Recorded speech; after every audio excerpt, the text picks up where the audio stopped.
Afloat with Henry Morgan.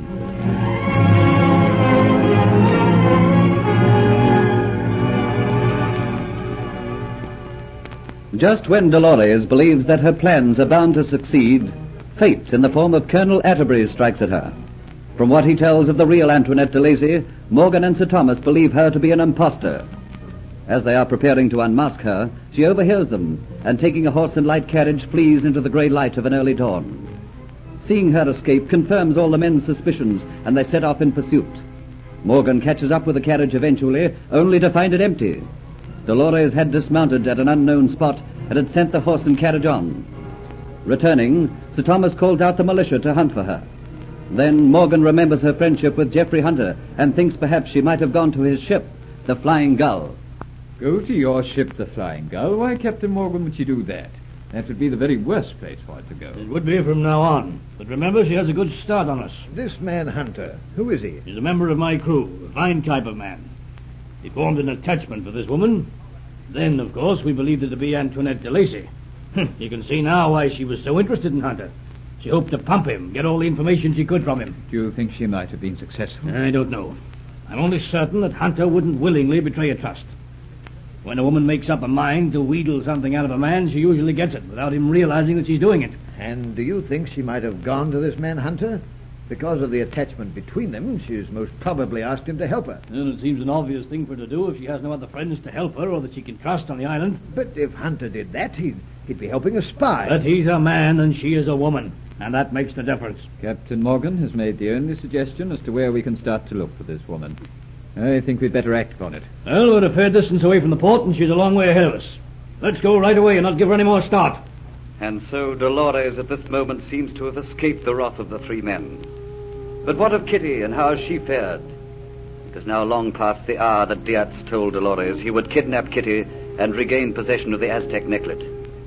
And so we must put back the clock, go beyond these few hours of daylight into that time when the stars were beginning to dim and the black curtain of the dark was starting in the east to have thrown against it the pale shadows of approaching dawn.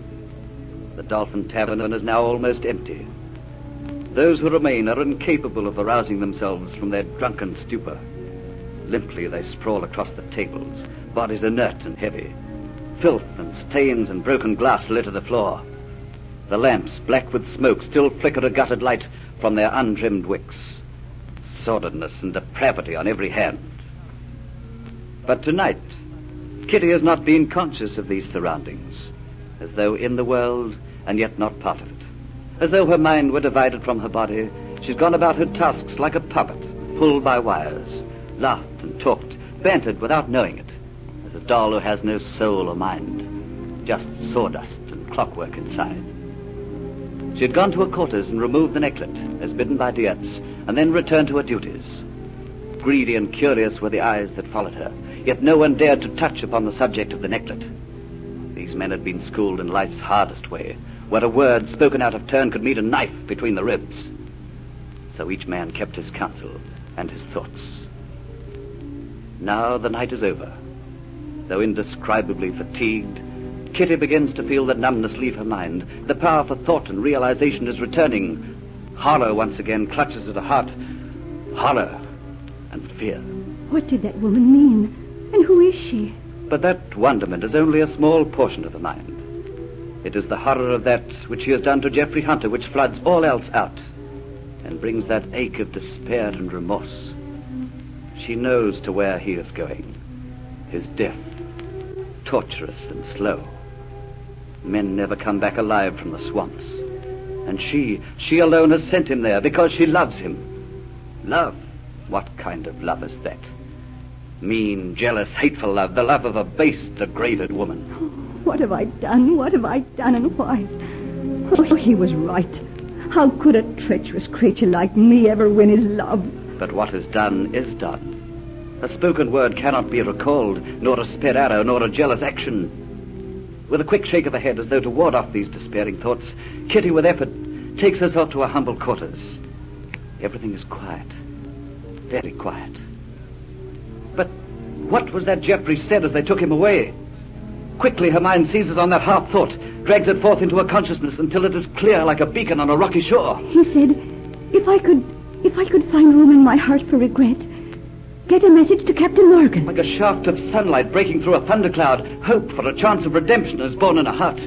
Weariness drops from her. Her mind is clear. Captain Morgan must know what is happening. If necessary, he will raise the jail to set him free. And the necklet. Of course, the necklet. I'll return it to him. He'll see that Diatz is punished, and he'll set Geoffrey free. I know he'll set him free. I know he will. With feverish hands, she unearths the necklet from the place it is hidden and looks at it as it lies in her hand. This bauble she once wanted, was willing to pay any price for it, but now it is worth less to her than the dust upon the floor. Snatching a shawl, she throws it about her shoulders and turns to rush from the room. Then her eyes open wide in terror. A hand flies to her mouth. For standing in the doorway... Diatz! Diatz! Diatz stands, says nothing, and in the half-light of dawn his eyes gleam coldly with the light of triumph. The certainty of the grim sneer which wrinkles over his corner of his lips strikes a new terror in Kitty's heart.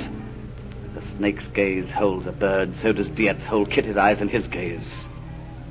With an effort, she makes her eyes drop and see that he's holding within his hands a coil of thin rope.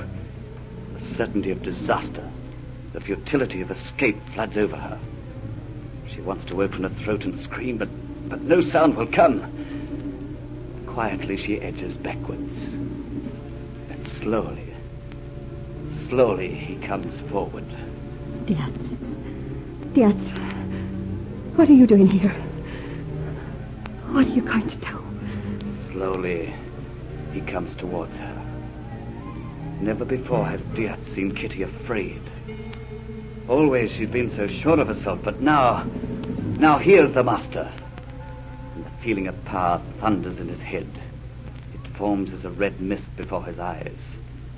The desire to hold this beautiful creature, to have her entirely at his mercy, is overwhelming. And all this Kitty can read in his face. Hard up against the wall she stands, cornered like an animal of the forest. And nearer comes the beast. Then suddenly he springs. The rope drops to the floor as he puts forth his hands to grab her. Cruel hands which dig deep into her flesh. Too terrified to struggle, she lies helpless in his arms. Then the feeling of bruising flesh tells her that he's forcing open her hand, the hand which opens the necklet. Relaxing, she lets it drop to the floor. And in doing so, the will to fight returns to her. Fiercely she struggles with him, scratching, fighting, kicking, but she can't break his iron grip. With horror she feels one hand creep up and around her throat. Tighter becomes the pressure. The room swims before her. Her heart echoes its pounding. Her eyes seem to burst from her head. Everything seems to go further and further away, until everything is gone. Feeling her go limp, Diatz releases his pressure and lets her fall to the floor. Quickly he feels her heart. She lives. He takes the rope and binds her wrists and ankles. He pockets the Aztec necklet and then quickly swings her unconscious body over his shoulder. Cautiously he makes his way through the Dolphin Tavern. He goes out into the street. All is quiet. Port Royal still sleeps. A closed-in carriage stands across the road. Opening the door, he tips the unconscious girl inside. And then he stares in amazement. Why, Delores, what is this? You're here in this carriage. What are you doing here? What does it mean? Don't ask me any questions now, Diatz. There is no time for me to answer them. You heard what I said. What does it all mean?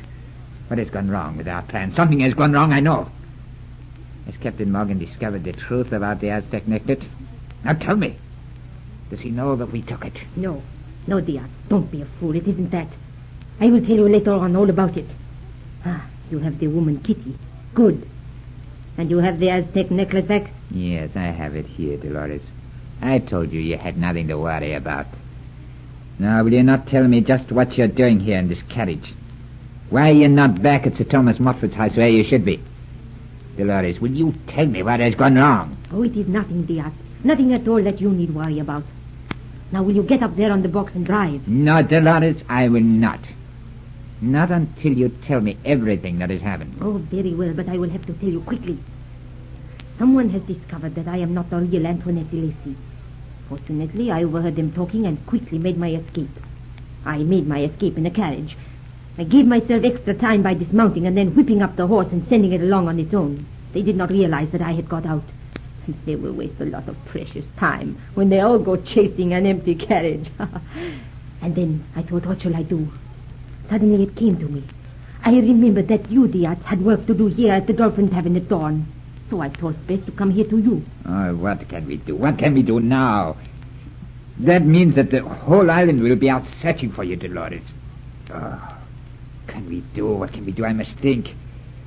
You'll never be able to escape them. Oh, yes, Diatz, I will. I am full of resources. There are several days that we have to put in before the ship calls for me from Cuba to take me off this island. Those days, Diatz, will be spent in hiding with this woman and this friend of yours, this Kitty. And now, Diatz, you are going to drive me to your hiding place.